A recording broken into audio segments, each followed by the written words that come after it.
So a lot of you guys drink coffee, right? And you got to admit, sometimes your coffee routine gets pretty stale. And I'm not just talking about the beans, I'm talking about you get into a groove, you get used to it, and it's not very exciting anymore, but you still like coffee. Well, good news, that's where today's video sponsor, Trade Coffee, is here to help spice up your life without making it any more difficult. Trade Coffee is the link between the best craft roasters in the country, and they allow you to make the freshest and best tasting coffee that you'll ever make at home. These are all independent businesses from big cities and small towns that are connected to you via trade, which is great because you get to increase somebody else's quality of life while also enjoying some great coffee. And all the coffees on Trade are expert tasted coffees. That means Trade's team of coffee experts actually tastes thousands of coffees and keeps about 450 kinds live and ready to ship fresh every day on the site.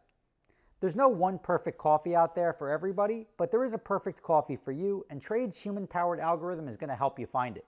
And Trade has a first match guarantee. They're so confident they're going to match you up right the first time. If they don't, they'll take your feedback, and an actual coffee expert will work with you to send you a brand new bag for free.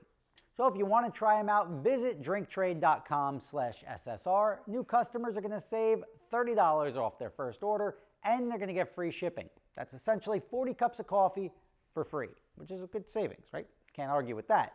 So visit drinktrade.com/SSR. Put a link right below in the description.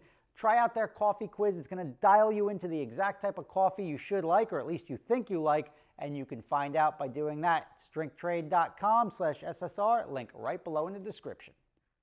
All right, everybody, Rob Ferretti here, and let's talk about something that's not cars, right? Let's talk about the Will Smith slap heard round the world. And why do I care about celebrity gossip? Well, because I did a post on my Instagram after it happened, and I was like, yo, everybody thinks that's pretty screwed up, right? It was pretty messed up what he did, and it was like 70-30. The reaction was split, which was like, ooh, like I think we should address this, because Will Smith was a role model, is a role model, was a role model, and him doing this and getting away with it makes it seem okay. And you got to realize that when people look up to somebody and then he does something, they either emulate him, they look and say like, well, if he could do that, that's maybe how I should react. And that's a big problem because not everybody has good parenting. And that's why I'm now playing the dad for whoever's watching and needs to hear this. And I'm going to tell you why what he did was bad and why essentially violence is not ever an excuse for, it's not ever a response to anything other than self-defense, right? And I'll tell you why. So I'm going to get this out there just straight away. If you haven't seen it, go, I mean, I'll overlay one whack. Oh, wow. I really didn't look into this that much so that I care to debunk whether it's real or not. But it does highlight that violence is not something, it's not a rational response. Now, and people may get offended to this because there's two sides to this. People are like, oh yeah, standing up for his wife. I think that if you can't take a joke, I don't know what to tell you, right? Like, and if you can't take a joke, you could very easily go to somebody and say like, that wasn't funny, here's why. Or you should be on G.I. Jane because you're a bitch. Like whatever you want to do, you can do that. Like you can throw words back at words. You can't take words and turn it into violence because that doesn't end well. That's something that people do if they're either like, what's a good word? Unstable, right? Like they're crazy. Like they just don't know how to react, so they just throw fists. Or it shows a lack of intelligence. And now I'm not trying to say everybody's got to be brilliant, but when you get angry, what do? You start banging on things. You start punching things. Like when you don't know how to solve a problem other than be violent, it is a lack of intelligence. I don't think Will Smith is a dumb person at all. I actually think he's a very smart person. And he's been doing this for so long. You wait right here. You stay there. I forgot I had this, and I got it. Look at this. This is Will Smith, and this is me. Maybe it's the opposite. This is back when I was 18, and I was working at Rivervale Country Club. And he was filming for Bagger Vance, which was a golf movie. So we get a call in the morning, and this is a little tangent. I'll get back to the slap in a minute. Little tangent. We're there. get a call, hey, Will Smith is going to come by. He's coming as a single. You have anyone he could play with? I'm like, I almost quit my job when I found out it was actually Will Smith. I'm like, you serious? You think that's like actually Will Smith? Sure enough, Will Smith shows up. I'm like, that's Will Smith. Big time actor at the time. He's been a big time actor for a long time. And this photo, the reason it's a photo is because I had to call my mom because I was at work to go out and buy a camera, like a little, little Kodak disposable cameras, because there was no like cell phone selfies or anything like that. So she legitimately bought a camera. This was the only picture I took on it. I went to Walmart or wherever I went to get it developed. I developed it. And I've had this picture. I mean, obviously it hasn't been displayed anywhere. It's been sitting in a box. But I've had this picture for now over 20 years. Yeah, well over 20 years, 25 years. And I've always thought very highly of Will Smith. Now, here's a story, and I don't want to just crap on the guy, but he went out, he played golf. I decided not to quit my job, even though it would have been a cool story. Quit my job, go play golf with Will Smith. He went with some other random dude. It was just a twosome. They went out and they played the entire round of golf. Came back, like when he was at the turn, he was eating a sandwich over there, whatever. I didn't want to bother him, right? Like I don't get like celebrity starstruck or anything like that, but at the time, like, that's Will Smith, like that's cool. So I left him alone. He came in, I cleaned his clubs, and I brought him over to the car. Dude, I was like, hey, do you mind, can I grab a picture with you? 'Cause obviously I have my little Kodak camera from my mom. And he's like, sure. So I had the guy, one of the guys took a picture, and he told this guy to give me a tip. He just said like $3 or something like that. I'm like, all right, whatever, like $3. Gave me $300. Like legitimately gave me $300 for walking his golf, but cleaning his clubs and walking his golf bag 15 feet, 30 feet, whatever it was. And to me, that was like, wow, that's like a big play. I know he's got a lot of money. It doesn't mean like he could have given me $20. That would have been awesome. $50, awesome. $300 was excessive, and to this day, I remember that. Like I remember, whoa, what a nice guy. That guy's a role model. That is a guy that I want like people to look up to. He doesn't curse in his music. Not that that's a big deal, but he seemed like just a really nice, well-rounded, like homely guy. I mean, is that the right word? Probably not. But he was a good role model.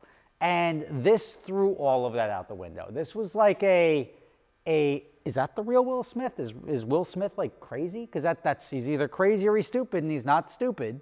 So that means he's crazy. And he won something, Best Actor or something like that. So he got up and gave a speech.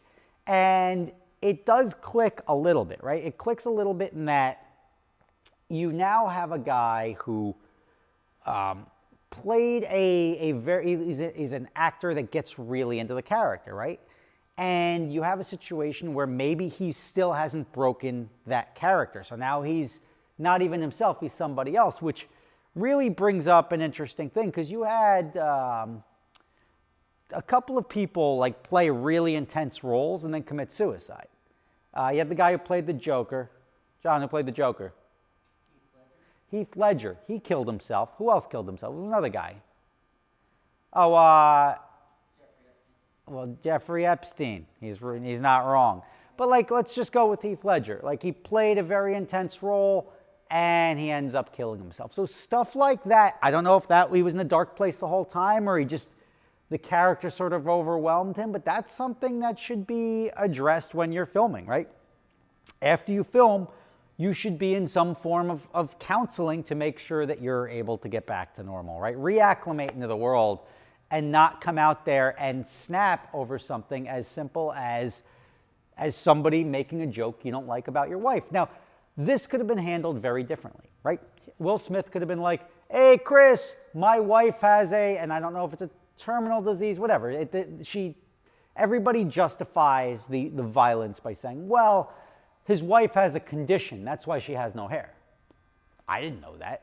Maybe Chris Rock didn't know that. It's not common knowledge. Not everybody pays attention to Will Smith's wife's choice to shave her hair because it's a medical condition or not. So Will Smith could have been like, hey, if my wife has this medical condition, that's why she has no hair. Like, that's not really so funny. You should probably apologize. That's something that could have been addressed. He could have walked up there and said it to Chris separately. Like, hey, Chris, I just want to let you know, like, She's got a medical condition. It's actually very offensive to say that. And now you bring light to this medical condition. Now that's all overshadowed by the smack, which, as I said, uncalled for when it's words.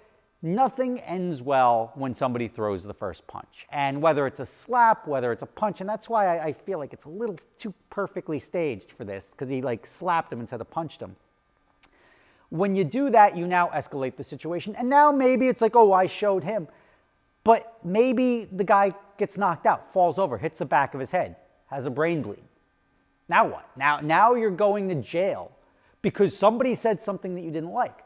Now let's take it to the next extreme. If it's irrational, if it's okay for somebody to say words to you and then you get violent against them, then why can't we go to a neo-Nazi rally and just start beating the crap out of them?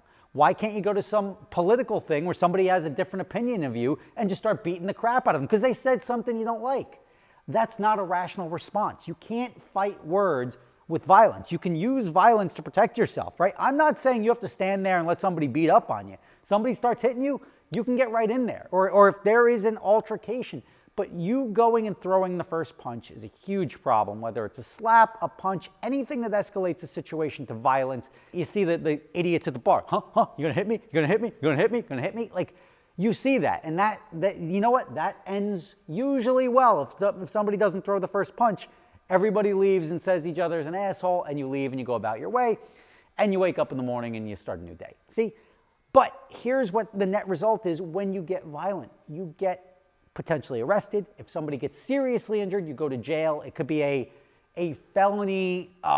You could affect somebody's life forever. That one moment where you decide to get physical with somebody now will play out over the course of several years. You may get sued, right? You want to get sued over like, yeah, the guy said something that pissed me off. I don't even remember what he said anymore. It's like 5 years ago. I'm in court now, and I'm getting sued, and I'm trying to fight for my freedom because now they want me to go away for battery or I got to go to counseling. I have a felony arrest on my record. So now I can't get a job. I can't do this. I can't do that. All because you couldn't keep your damn hands to yourself. You can say whatever you want to somebody that says something you don't like, right? First Amendment. You can't be like, First Amendment, yeah, we can say whatever we want. America, F yeah. But then you say, well, if that guy says something I don't like, I got to go smack him. Words, everybody's chilling. Words, violence, everything goes to shit. You don't want everything to go to shit. You don't want to make one swing that takes 5 years out of your life. You don't get those years back. That one moment of rage that you couldn't control yourself is something that's going to stick with you for a long time. And yes, a bunch of you guys have been in bar fights, right? You've been in a fight. Somebody threw down, somebody like bumped into you, something like there, it exists. But you don't want to be the guy to throw the first punch. If this is the lesson that I'm going to I would tell my son the same thing. I would tell myself the same thing. I'm not saying don't fight if you have to, but don't fight because somebody said something you don't like. That is not the response. I don't care if somebody says the worst things possible about your mother, about your girlfriend, about your wife, about your kids, right? They're entitled to say whatever the hell they want.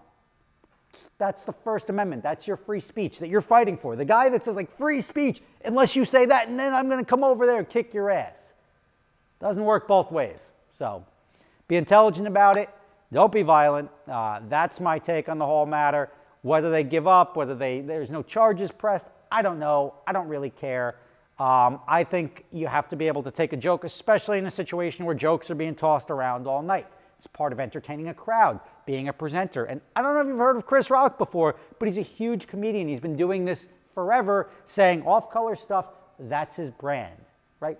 The response is not to go up on stage. How many times has Chris Rock had somebody walk up on stage and smack him because of something he said? That sets a very dangerous precedent. It's not how you react in that situation. And I want you to think about that.